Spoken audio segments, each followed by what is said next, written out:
It's Mari McInerney from Croaky, and I'm here for my final keynote speaker interview at the end of the Oceania Tobacco Control Conference in Hobart. And I'm talking to Professor Amanda Baker, who spoke this morning on the title, "In the Pipeline, Promising Developments in Smoking Interventions Among People Living with Mental Ill Health or Substance Use Disorders."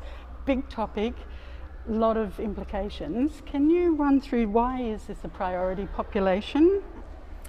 Sure, it is a big topic. It is a huge priority for Australia to address. Smoking rates remain very high among people with mental health problems and also people with drug and alcohol problems. So, for instance, if you went into a treatment setting where people were getting treatment for drug and alcohol problems, about 80% of those people would be daily smokers, and that compares with the Australian general community of about 14% or something like that. So it's a huge, huge number of people still smoking and smoking heavily. In mental health, people with the most severe mental illnesses like schizophrenia and bipolar disorder, they're smoking at rates around 66%, and there's been no drop in those rates in the last 10 years. So 2/3 of people with those severe mental illnesses smoke daily, and they're dying 20 years earlier than people, their cohort who don't smoke.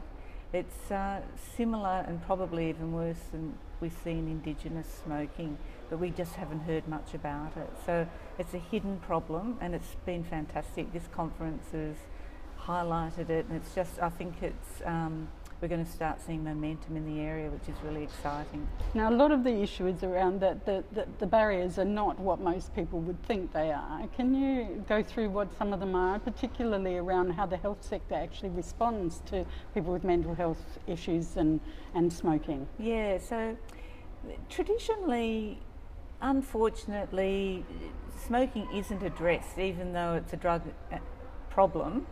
Drug and alcohol is separate from smoking services. So drug and alcohol counsellors traditionally don't see that as their role. And many of us, including myself many years ago, used to smoke with clients. It was, something that was socially acceptable. I gave up, 25 or more years ago, but many people with drug and alcohol problems still smoke, and sadly, many people working in the sector smoke as well. So in mental health, that's also a problem, and it's related to the fact that health workers really want to help. They think they're helping. They're worried that people with mental health problems won't cope without smoking, that people with drug and alcohol problems might even use more drug and alcohol if they stop smoking. But we now know that's not the case, and in fact mental health improves when people stop smoking and people's drug and alcohol use doesn't worsen. So we can go clearly forward, and if people are working in drug and alcohol settings, we can treat smoking within that setting, or we can also treat smoking in people who have had a treatment for a drug or alcohol problem, and later on they can address their smoking. So we've got no excuse now. The evidence is there, it's helpful. People by and large want to quit. They might not want to quit immediately or in the next 30 days or so, but they'll be wanting to quit somewhere along the line, so we can help people reduce even if they're not ready to quit. So we can help them prepare for that sort of final change attempt. You gave a few examples of emerging evidence. Can you lay out a couple of those? Yeah, so there's a lot of evidence. Now we need more evidence, but we have effective pharmacotherapies, including varenicline, which got a big sort of scare campaign several years ago you might have heard about. We now know it doesn't worsen mental health symptoms, and people with drug and alcohol problems can take it. Medication like varenicline, there's also evidence for bupropion and NRT as well, and all in conjunction with counselling. We know that counselling alone won't necessarily be of benefit to people with drug and alcohol problems, especially. They need to take the pharmacotherapy, and in mental health too they need to take the pharmacotherapy. But people with drug and alcohol problems are often particularly reluctant to take pharmacotherapy for smoking because they're coming off their other drugs. They kind of think, oh no, I want to go cold turkey or drug free or whatever. But we know that your abstinence rate is doubled if you have the counselling plus the NRT all the other medications. So really important for people to have the counselling plus use their medication as well. And then there's in terms of emerging treatments and approaches, there's just the whole idea that lots of people either can't or are not ready to quit. So what should we do? Do we just leave them to their own devices puffing away, or do we try and make inroads? And I believe that we should try and make inroads and help people reduce their smoking, because you save a lot of money. You know, if you halve your smoking, you can afford to eat a lot better, have a better lifestyle, and that's going to help your self-efficacy about making further changes. So helping people reduce is a great idea. So you could use NRT or other medications, you know, with the idea of reducing to hopefully ultimately quitting. And if people have tried NRT and other medications and find that, you know, they really have to use something different, then e-cigarettes are starting to be talked about as something that people might want to try and use as well.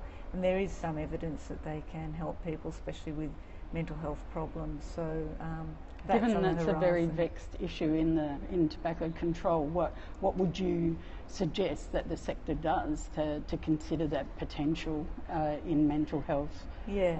So how do we know? There's never going to be a silver bullet, and e-cigarettes aren't going to be the answer, but they will provide an alternative to people who haven't succeeded.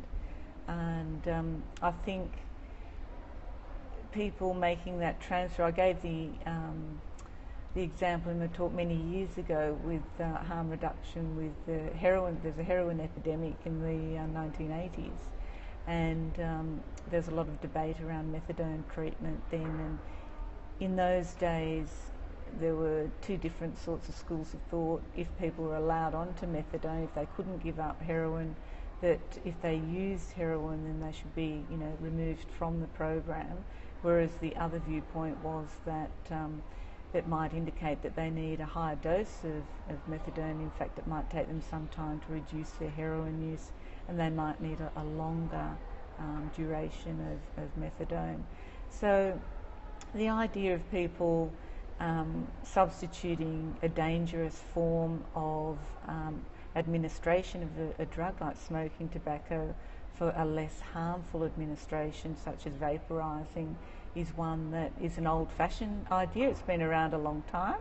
It seems to drive people crazy. There's a lot of, you know, problems around that.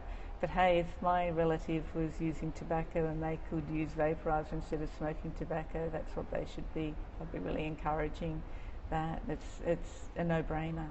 Now, as somebody who's been in the sector a long time, and you said it's been fantastic to see mental health on the agenda at a smoking conference like this or a tobacco control conference, how do you get your message from that as a keynote today? How do you get that through to service level?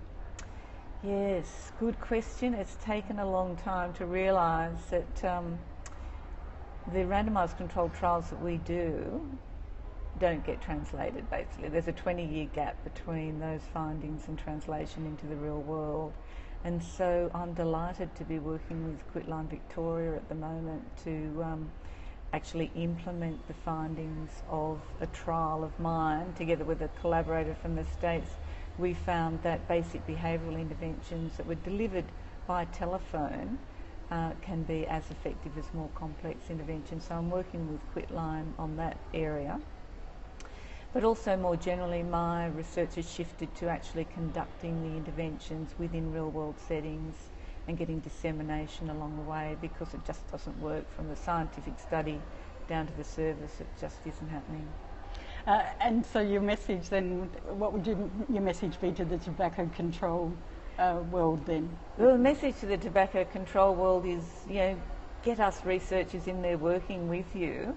We're friends. And let's find out if e-cigarettes are helpful. It's an empirical question. Let's give people the opportunity. Lots of studies traditionally have excluded people with mental health or drug and alcohol problems. They haven't been allowed into the smoking studies. Why is that? Or other drugs. They're excluded from the research because scientific research has traditionally wanted pure samples. So if they've had samples of like depression or schizophrenia, they exclude people with drug and alcohol problems, and they're the smokers. So there's been very, very minimal research in the real world clients on how treatments will work, and that's what we need to get. Fantastic. Thank you very much. Okay, thank you.